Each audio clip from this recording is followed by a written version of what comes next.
तो hello friends, welcome to the achiever YT channel. तो finally आ गोटे आपणकर जिले में होमगार्ड नियुक्ति आसी पहुँची सारी, जोटा कि आपणकर रहिबो देवगढ़ जिले में आपणकर होमगार्ड आसिक पहुँची सारी और होमगार्ड फॉर्म अप्लाई चली अच्छी।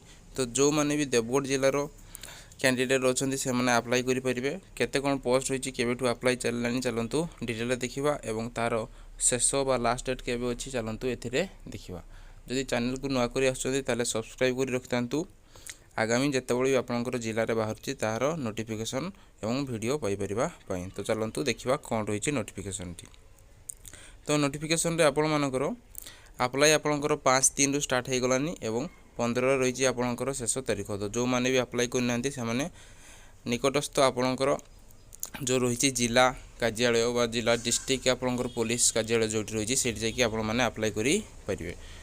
एथिरे आपंकर पोस्ट केते रही आपंकर पोस्ट रही एथिरे आपंकर 60 गोटी पोस्ट रही अच्छी और सबू जो डिस्ट्रिक्ट रे बाहर समस्त एलिजिबिलिटी क्राइटेरिया और डॉक्यूमेंट समस्त प्राय सामान।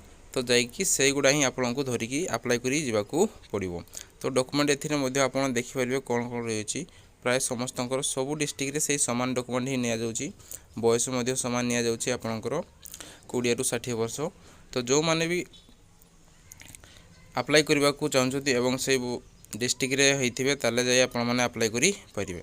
तो अप्लाई करिवार फॉर्म आपण माने कोठू पाई परिबे। तो आवेदन फॉर्म एगुडी को आपणकर जिला थाना नहले आपणकर फांडी नहले आपणकर निकटस्थ कोन थाना मानकर मध्ये आपण यार फॉर्म पाई परिबे। तो फॉर्म टी नै कि आपणकर एई सब डॉक्यूमेंट सहित आपण जाय कि डिस्ट्रिक्ट आपणकर पुलिस जो रही हेडक्वार्टर सेठी जाय कि आपण माने अप्लाई करि परिबे। तो जो माने भी देवगढ़ जिल्लार कैंडिडेट हेतिबे सेमानक पई ये नोटिस टी रही अच्छी आप अप्लाई करेंगे केतेरू ना 5/3 रु 15 मध्य आपंकर अप्लाई रही अच्छी। तो जो मैंने भी अप्लाई करने को चाहते अप्लाई कर नियंतु। धन्यवाद।